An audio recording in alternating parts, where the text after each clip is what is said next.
तो दोस्तों मैं हूं शिवा और आप हो यूट्यूबिस्ट पर। आज के इस वीडियो में हम काफी सारी सीरियस और इंटरेस्टिंग अपडेट्स पे बात करेंगे, तो वीडियो को कहीं से भी स्किप मत कीजिएगा। अगर आप चैनल पर नए हो तो बस 1 सेकंड लगेगा, अभी चैनल को सब्सक्राइब कर लीजिएगा। तो चलिए सबसे पहले बात करते हैं फ्लाइंग बीस्ट के बारे में। तो भी रिसेंट में हुए अहमदाबाद प्लेन क्रैश इंसिडेंट को लेकर के आज फ्लाइंग बीस्ट ने सबसे ज्यादा डिफरेंट और एक शॉकिंग थ्योरी शेयर करी। आज हमें उनके यूट्यूब चैनल पर ये वाली वीडियो देखने को मिलती है जिसमें वो उन सभी पॉसिबिलिटीज के बारे में बात कर रहे होते हैं कि आखिर उस प्लेन के साथ क्या हुआ होगा। और इसी वीडियो के एक सेगमेंट में वो अपने ओपिनियन शेयर करते हुए बताते हैं कि काफी बार ऐसा हुआ है कि ओवरलोडिंग की वजह से भी कई सारे प्लेन हादसे हुए हैं या हादसे टले भी हैं। वो अपनी एक इमेजिनरी स्टोरी सुनाते हैं और समझाने की कोशिश करते हैं कि कैसे ओवरलोडिंग की वजह से भी प्लेन हादसे हो सकते हैं। रेफरेंस के लिए मैं आपको यहाँ पर छोटा सा सेगमेंट दिखा देता हूँ। अगर आपको इन डिटेल चीजें समझनी हो तो आप उनके यूट्यूब चैनल पर जाकर के वो वीडियो देख सकते हो। आपको सुनाता हूँ यहाँ पे एक मनगढ़ंत कहानी जिसकी सच्चाई से दूर दूर तक कोई वास्ता नहीं है। जब मैं यूएस फ्लाइंग करने गया था 2008-2009 में, तो वहाँ पे मेरे पास एक डिस्पैचर थे जो कि एयर इंडिया से आए थे एंड वो पायलट बनने की ट्रेनिंग करने आए थे। शाम को बैठ रहे थे तो मजाक में ऐसा he was having a drink and he told me कि यार हम लोग को ऑब्जर्वेशन फ्लाइट भी करनी होती है, बिकॉज 2 पायलट बैठते हैं पीछे ऑब्जर्वेशन करने की भी डिस्पैचर्स को रिक्वायरमेंट होती है कि वो 5 to 10 सेक्टर्स करते हैं। एंड एक बार वो टेक ऑफ कर रहे थे कहीं से और वो टेक ऑफ करते पायलट ने रोटेट नहीं हुआ और हंसते हंसते पायलट ने कहा लगता है सालों ने ओवरलोड कर दिया आज। सो उन्होंने मुझे ऐसा बताया, मुझे तो उस समय तक कुछ पता नहीं था कि this is a common practice in the airline कि आपको पेपर पे लिख के दे रहे हैं कि 200 टन का जहाज़ है, बट वो कार्गो 10-20 टन एक्स्ट्रा डालते रहते हैं। ऐसा एक और केस हुआ था किसी और यूरोप के देश में जहाँ पे एक्सीडेंट हुआ और वो एयरक्राफ्ट पाया गया 40 टन्स ओवरलोडेड है। तो बेसिकली जब आप कैलकुलेशंस करते हैं, ये डिस्पैचर्स का ही काम होता है कि वो कैलकुलेट करते हैं कि एयरक्राफ्ट का कितना ज़ीरो फ्यूल वेट है, कितना ऑल अप वेट है, कार्गो कितना आ रहा है, कार्गो बुकिंग कितनी आ रही है, पैसेंजर्स का वेट कितना है। अभी तभी देखिए आपके बैगेज का एयरपोर्ट पे वेट किया जाता है और आपका बैगेज 1 किलो भी ऊपर है तो उससे पैसे चार्ज किए जाते हैं आपके, बिकॉज जितना वेट एयरक्राफ्ट कैरी करेगा उतना फ्यूल उसका बर्न होता है। बहुत सारी कंपनीज अपना सामान बेचती हैं तो they pay the airline for the cargo. तो मे बी they pay the airline or the staff and the staff wants to keep that money in their pocket or what goes on, I don't know।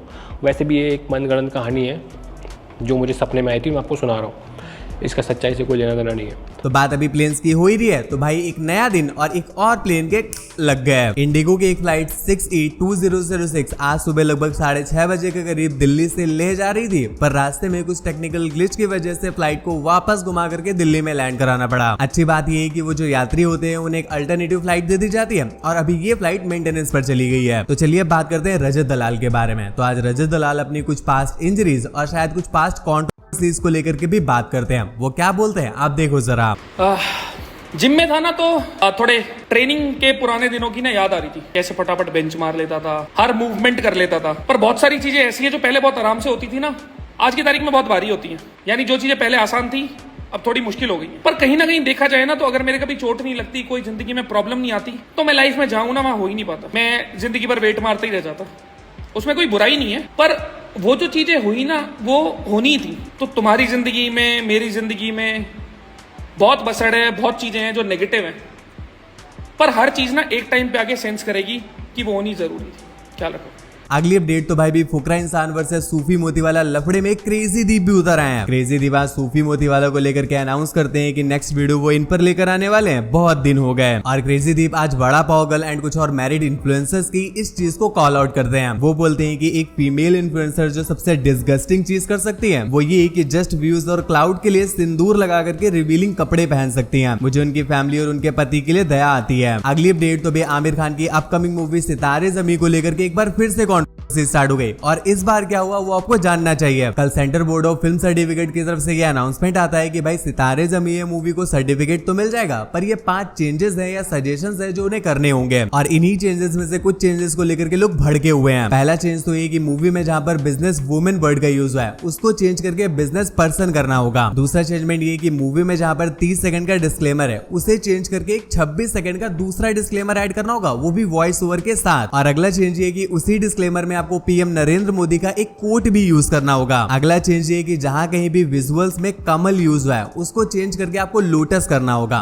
और जहां कहीं भी Michael Jackson word use हुआ है उसको change करके love birds करना होगा। अगली अपडेट, तो आज दुनिया का सबसे पावरफुल स्पेसशिप फट गया। इलॉन मस्क की कंपनी स्पेस एक्स का ये शिप 36 जिसकी आज फाइनल टेस्टिंग होनी थी, जिसमें ये फेल नहीं हुआ है, लिटरली फट गया है। वी ऑल नो कि इलॉन मस्क मार्स में कॉलोनी बनाने को लेकर के कितना ऑब्सेस्ड है, एंड इसी चीज को लेकर के 29 जून को उनका एक सीरियस मिशन होना था, और उसी मिशन के लिए ये रॉकेट जो दुनिया का सबसे पावरफुल रॉकेट है उसकी आज फाइनल टेस्टिंग होनी थी, जिसमें अनफॉर्चुनेटली वो फेल हो गया जब उसके नोजल से ब्लास्ट हो जाता है। फिलहाल जो ओपिनियंस निकल करके आ रहे हैं कि ये इंजन के किसी टेक्निकल फेलियर की वजह से हुआ है, फिलहाल ऑफिशियली इस चीज पर कोई अपडेट नहीं आई है। अगली अपडेट, तो आज एक सोशल मीडिया इन्फ्लुएंसर कीर्ति पटेल को पुलिस ने अरेस्ट कर लिया। कीर्ति पटेल के ऑलमोस्ट 1 मिलियन फॉलोअर्स थे और पुलिस इन्हें पिछले 10 महीनों से ढूंढ रही थी। होता क्या है कि गुजरात पुलिस के पास लास्ट ईयर एक केस आता है जिसमें कीर्ति पटेल ने 4 लोगों के साथ मिलकर के एक अमीर बिल्डर को हनी ट्रैप करके उससे 2 करोड़ रुपए निकलवा लिए थे। वेल, वो 4 लोग तो कुछ ही समय में अरेस्ट हो जाते हैं, पर ये कीर्ति पटेल ने पुलिस की नाक में दम कर लिया था। ये बार बार अपना सिम बदल रही थी, बार बार अपनी लोकेशन बदल रही थी, इसलिए पुलिस उन्हें कभी पकड़ ही नहीं पा रही थी। फाइनली बहुत सारी teams, AI, human, cyber experts and और भी काफी सारे लोगों की हेल्प से फाइनली उन्होंने कल कीर्ति पटेल को अरेस्ट कर लिया है। अगली अपडेट, तो आज एक पति ने पत्नी की नाक काट दी। ये केस यूपी के हरदोई का है, जहां पर एक वाइफ जब अपने एक्स्ट्रा मैरिटल अफेयर से मिलने के लिए जाती है तो उसका पति पीछा करते करते उसके घर पहुंच जाता है। जब वो उन दोनों को रंगे हाथों पकड़ता है तो बहस स्टार्ट हो जाती है, और बहस इतनी बढ़ जाती है कि वो पति अपने दांत से अपनी पत्नी की नाक काट देता है। फिलहाल केस सीरियस है, इसलिए डॉक्टर्स ने पत्नी को लखनऊ भेज दिया है, उसकी कटी हुई नाक को हरदोई के मेडिकल कॉलेज भेज दिया है, और जो पति है उसको पुलिस के पास भेज दिया है। अगली अपडेट, तो अभी फाइनली द थगेस शो के आज के फिनाले एपिसोड के साथ ये सीजन भी सुपर सक्सेसफुली खत्म होने वाला है। तो अभी उसी एपिसोड की एक क्लिप निकल करके आ रही है जिसमें थगेस काफी ज्यादा खुश भी होते हैं एंड वो बहुत ज्यादा ग्रेटिट्यूड एक्सप्रेस कर रहे होते हैं कि उनका ये सीजन सुपर सक्सेसफुल रहा।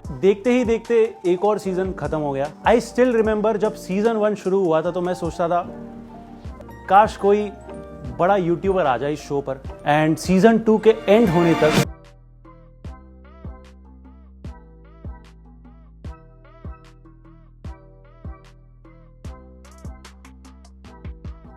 सीजन 1 के शुरू में मैं सोचता था कि कोई बॉलीवुड एक्टर खुद चल के तो नहीं आएगा ये शो पे, बट सीजन 2 के एंड तक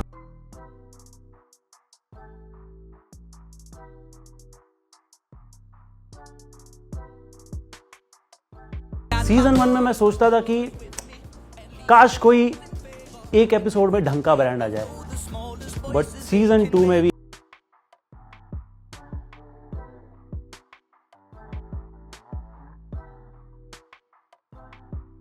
शो के सक्सेस का अगर सबसे बड़ा क्रेडिट किसी को जाता है ना तो वो आप लोग हो। आप ही वो लोग हो जो स्पॉन्सर मिलने पे मुझसे ज़्यादा खुश होते हो।